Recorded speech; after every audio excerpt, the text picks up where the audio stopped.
Hello welcome back to our channel. എല്ലാവർക്കും പുതിയൊരു വീഡിയോയിലേക്ക് ഒരിക്കൽ കൂടി സ്വാഗതം. നമ്മുടെ ചാനൽ ആദ്യമായിട്ട് കാണുന്നവരുണ്ടെങ്കിൽ ഒന്ന് സബ്സ്ക്രൈബ് ചെയ്ത് സപ്പോർട്ട് ചെയ്യുക. അതേപോലെ തന്നെ തൊട്ടടുത്തുള്ള ബെൽ ബട്ടൺ കൂടി എനേബിൾ ചെയ്യുകയാണെങ്കിൽ ഞാൻ അപ്ലോഡ് ചെയ്യുന്ന എല്ലാ വീഡിയോസും നിങ്ങൾക്ക് അപ്പം തന്നെ നോട്ടിഫിക്കേഷനായിട്ട് വരുന്നതായിരിക്കും. നമ്മൾ ഇന്നത്തെ വീഡിയോയിൽ എന്താണ് ഉൾപ്പെടുത്തിയിരിക്കുന്നത് നോക്കാം. നമ്മൾ ഇന്നത്തെ ഡേ ടു ഡേ ലൈഫിൽ എന്തെങ്കിലുമൊക്കെ ആവശ്യങ്ങൾക്കായിട്ട് പുറത്ത് പോകാത്ത ആളുകൾ വളരെ ചുരുക്കമായിരിക്കും അല്ലേ. ചുരുക്കം എന്നും പറഞ്ഞുവിടാം, നമ്മൾ എന്തായാലും എന്തെങ്കിലുമൊക്കെ ആവശ്യങ്ങൾക്കായിട്ട് പുറത്ത് പോകുന്ന ആളുകളായിരിക്കാം. അപ്പോൾ പലപ്പോഴും പല സാഹചര്യങ്ങളിലും ചിലപ്പോഴൊക്കെ നമുക്ക് ഇംഗ്ലീഷിൽ സംസാരിക്കേണ്ടതായിട്ട് വരാറുണ്ട്. ചിലപ്പോൾ നമ്മളോട് ചില ആളുകൾ ഇംഗ്ലീഷിൽ എന്തെങ്കിലും ചോദിക്കുമ്പോൾ അതിന് മറുപടി ഇംഗ്ലീഷിൽ പറയേണ്ടതായിട്ട് വരാറുണ്ട്. അതേപോലെ തന്നെ ചില സാഹചര്യങ്ങളിൽ നമ്മൾ അങ്ങോട്ട് ഭാഷ അറിയാത്ത ആളുകളൊക്കെ ഉണ്ടെങ്കിൽ അവരോട് ഇംഗ്ലീഷിൽ ചില കാര്യങ്ങളൊക്കെ ചോദിക്കേണ്ടതായിട്ടും വരാറുണ്ട്. അപ്പോൾ ഇങ്ങനെയുള്ള സാഹചര്യങ്ങളിൽ ഇംഗ്ലീഷ് ലാംഗ്വേജ് അറിഞ്ഞിരിക്കുക എന്നുള്ളത് വളരെ ഇമ്പോർട്ടൻ്റ് ആണ് അല്ലേ. അപ്പോൾ ഇംഗ്ലീഷ് പഠിക്കാതെ നമുക്ക് മുന്നോട്ട് പോകാൻ പറ്റാത്ത ഒരു സാഹചര്യമാണ് നമുക്ക് ഇന്നത്തെ സൊസൈറ്റിയിലുള്ളത്. നമ്മൾ മലയാളീസ് ആണെങ്കിൽ പോലും നമുക്ക് നല്ലൊരു നിലയിലുള്ള ഒരു ജോലി കിട്ടണമെങ്കിൽ അവിടെ അത്യാവശ്യം വേണ്ടത് എന്താണ്? Communication in English. അതായത് ഇംഗ്ലീഷിൽ നല്ലപോലെ സംസാരിക്കാനുള്ള കഴിവുള്ളവർക്കാണ് എപ്പോഴും മുൻഗണന ഉണ്ടാവുക. അപ്പോൾ ഇത്തരം സാഹചര്യങ്ങളിലൊക്കെ നമ്മളെ ഹെൽപ്പ് ചെയ്യാൻ സഹായിക്കുന്ന കുറച്ച് സെൻറ്റൻസസ് ആണ് നമ്മൾ ഇന്നത്തെ വീഡിയോയിൽ ഉൾപ്പെടുത്തിയിരിക്കുന്നത്. അപ്പം ഇങ്ങനെയുള്ള സാഹചര്യങ്ങളൊക്കെ ഫേസ് ചെയ്യുന്ന ആളുകൾ ഉറപ്പായിട്ടും വീഡിയോ സ്കിപ്പ് ചെയ്യാതെ മുഴുവനായിട്ടും കാണാൻ പ്രത്യേകം ശ്രദ്ധിക്കുക. കാരണം നമ്മൾ ഒരു കാര്യത്തിന് മുന്നിട്ടിറങ്ങുമ്പം അതിനെ വിജയിപ്പിക്കാൻ മാക്സിമം നമ്മുടെ ഭാഗത്തു നിന്നുള്ള ശ്രമങ്ങളും കൂടി ഉണ്ടായിരിക്കണം. അതായത് നമുക്ക് നല്ലൊരു ജോലി കിട്ടണം, നമുക്ക് ഇംഗ്ലീഷ് അറിയണം. അപ്പം നമ്മൾ വീഡിയോ സ്കിപ്പ് ചെയ്യാതെ ഫുള്ള് കണ്ട് അതിൽ പറഞ്ഞിട്ടുള്ള കാര്യങ്ങൾ അതേപടി ഫോളോ ചെയ്യുക. അതേപോലെ തന്നെ നിങ്ങൾ മാക്സിമം പ്രാക്ടീസ് ചെയ്യുകയൊക്കെ ചെയ്യുകയാണെങ്കിൽ ഒരു 80% നമ്മുടെ ഭാഗത്തു നിന്നുള്ള കാര്യങ്ങൾ ഓക്കെ ആകും. ഒട്ടും സമയം കളയുന്നില്ല, നമുക്ക് നേരെ വീഡിയോയിലേക്ക് പോവാം. So let's start. Here the first sentence. ഒരെണ്ണം എടുക്കും. നമ്മൾ ഏതെങ്കിലും ഒരു സ്ഥലത്ത് പോയി നമുക്ക് സ്നാക്സൊക്കെ തന്നു ഒരെണ്ണം എടുക്കുമെന്ന് ചിലപ്പം ഇംഗ്ലീഷിലായിരിക്കും പറയുക. അല്ലെങ്കിൽ നമുക്ക് മറ്റുള്ളവരോട് പറയേണ്ടതായിട്ട് വരാം ഒരെണ്ണം എടുക്കൂ. അതെങ്ങനെ പറയും? ഒരെണ്ണം എന്ന് ഡിനോട്ട് ചെയ്യാൻ വേണ്ടിയിട്ട് 1 എന്ന് പറയാം. ഇനി എടുക്കുക, ടേക്ക് 1. ഒരെണ്ണം എടുക്കൂ, ടേക്ക് 1 എന്നാണ്. എൻ്റെ കൂടെ തന്നെ റിപ്പീറ്റ് ചെയ്യുക, ടേക്ക് 1. ഒരെണ്ണം എടുക്കൂ. അടുത്തത് നമ്മളോ നമ്മുടെ കുട്ടികളോ എന്തെങ്കിലും ഒരു മിസ്റ്റേക്ക് ചെയ്തു പോയാൽ ക്ഷമ ചോദിക്കേണ്ടത് അത്യാവശ്യമാണ്. അപ്പം നമ്മൾ അവരോട് പറയും ക്ഷമ പറയുക അല്ലേ, ക്ഷമ പറയുക. ഇതെങ്ങനെ പറയാം? ക്ഷമ, സോറി, പറയുക, സേ. അപ്പോൾ സെൻറ്റൻസ് ആയില്ലേ. സേ സോറി, ക്ഷമ പറയുക, സേ സോറി. ചിലപ്പോഴെങ്കിലും നമ്മൾ പറയും അത്ര നിഷ്കളങ്കരാവരുത് അല്ലേ. പലപ്പോഴും ഇന്നത്തെ സൊസൈറ്റി എന്ന് പറയുന്നത് ഒരുപാട് ഫേക്ക് ആളുകളും ഫേക്ക് കാര്യങ്ങളും നടക്കുന്ന ഒരു സൊസൈറ്റിയാണ്. അപ്പോൾ നമ്മൾ ഇന്നസെൻ്റ് ആവുന്നതിനനുസരിച്ച് നമ്മൾ കബളിപ്പിക്കപ്പെടാനുള്ള സാധ്യത ഒരുപാടാണ്. അപ്പോൾ അത്തരം സാഹചര്യങ്ങളിൽ നമ്മൾ പറയും അത്രയ്ക്കും അങ്ങ് നിഷ്കളങ്കരാകരുത്. ഇതെങ്ങനെ പറയും? Don't be so innocent. അത്രയ്ക്ക് അങ്ങ് നിഷ്കളങ്കരാകരുത്, ഡോണ്ട് ബി സോ ഇന്നസെൻറ്റ്. ചിലപ്പോഴെങ്കിലും നമ്മൾ പറയും മുതിർന്നവരാണെങ്കിൽ പോലും കുട്ടിക്കളി കളിക്കരുത്, അല്ലെങ്കിൽ ബാലിശമാകരുത്, അല്ലെങ്കിൽ കുട്ടിത്തം ഒഴിവാക്കണം എന്നൊക്കെ പറയൂ അല്ലേ. ഈ സാഹചര്യങ്ങളിലൊക്കെ യൂസ് ചെയ്യാൻ പറ്റുന്ന സെൻറ്റൻസ് ആണ് എന്ത്? അതെങ്ങനെയാണ് നമ്മൾ ഇംഗ്ലീഷിൽ പറയുക? Don't be childish. കുട്ടിത്തം ആകരുത് അല്ലെങ്കിൽ കുട്ടിക്കളി കളിക്കരുത് എന്നൊക്കെ പറയില്ലേ. അതിനാണ് നമ്മൾ എങ്ങനെ പറയുക? Don't be childish. എങ്ങനെയാണ് പറയുക? Don't be childish. അടുത്തതെന്ന് പറയുന്നത് ഞാൻ ഉറങ്ങാൻ ആഗ്രഹിക്കുന്നു. ഞാൻ ആഗ്രഹിക്കുന്നു എന്നുള്ളത് പറയാൻ വേണ്ടിയിട്ട് നമ്മൾ എപ്പോഴും യൂസ് ചെയ്യുന്നതാണ് എന്ത്? I would like to. ഞാൻ ആഗ്രഹിക്കുന്നു, ഐ വുഡ് ലൈക്ക് ടു. ഇതിൻ്റെ കൂടെ നമുക്ക് ഇഷ്ടമുള്ള കാര്യങ്ങൾ ചേർത്ത് കൊടുക്കാം. അതായത് ഞാൻ ആഗ്രഹിക്കുന്നു എന്നുള്ളത് പറയാൻ വേണ്ടിയിട്ട് നമുക്ക് എന്ത് യൂസ് ചെയ്യാം? I would like to. ഞാൻ ആഗ്രഹിക്കുന്നു. ഇനി അതിൻ്റെ കൂടെ നമ്മൾ എന്താണ് ആഗ്രഹിക്കുന്നത് എന്ന് കൂടി ചേർത്ത് കൊടുക്കാം. ഇവിടെ ഞാൻ ഉറങ്ങാനാണ് ആഗ്രഹിക്കുന്നത്. അപ്പോൾ നമുക്ക് എങ്ങനെ പറയാം? I would like to go to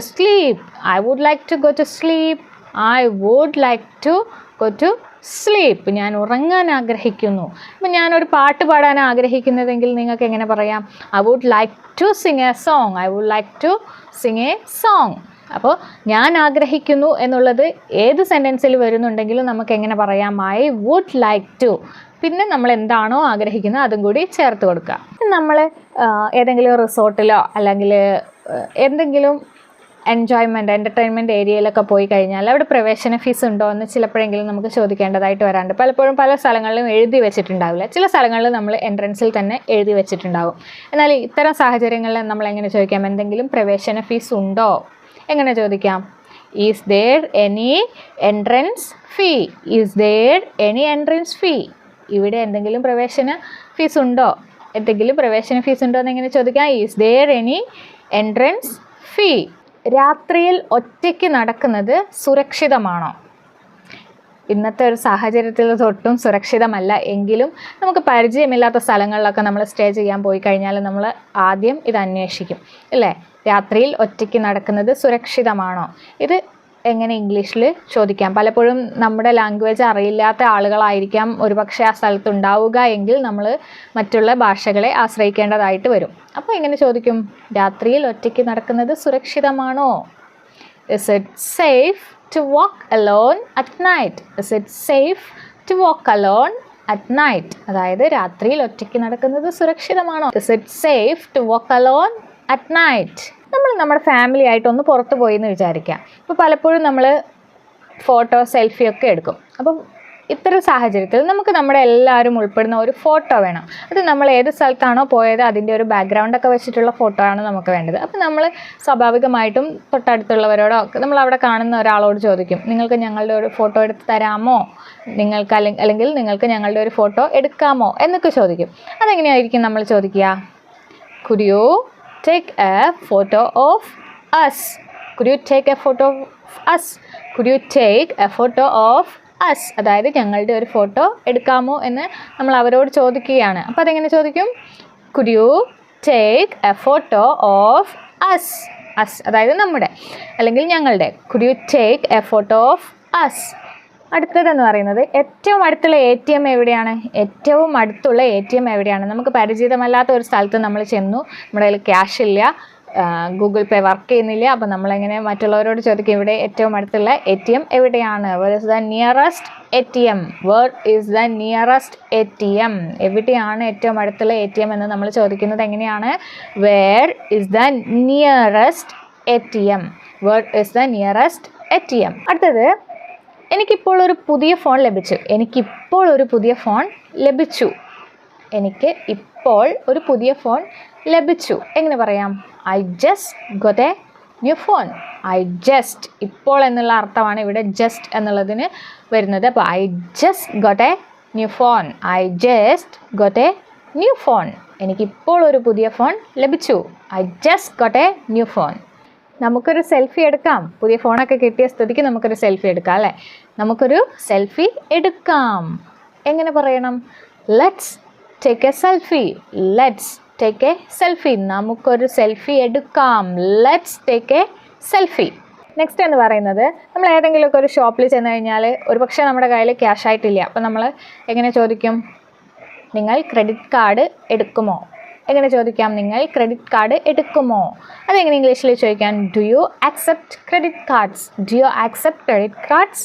അതായത് നിങ്ങൾ ക്രെഡിറ്റ് കാർഡ് സ്വീകരിക്കുമോ? Do you accept credit cards? Do you accept credit cards? നിങ്ങൾ ക്രെഡിറ്റ് കാർഡ് സ്വീകരിക്കുമോ? നമ്മൾ നമ്മുടെ സുഹൃത്തുക്കളുടെ കൂടെ ഒരു ഷോപ്പിൽ പോയി ഒരുപാട് സാധനങ്ങൾ പർച്ചേസ് ചെയ്തു.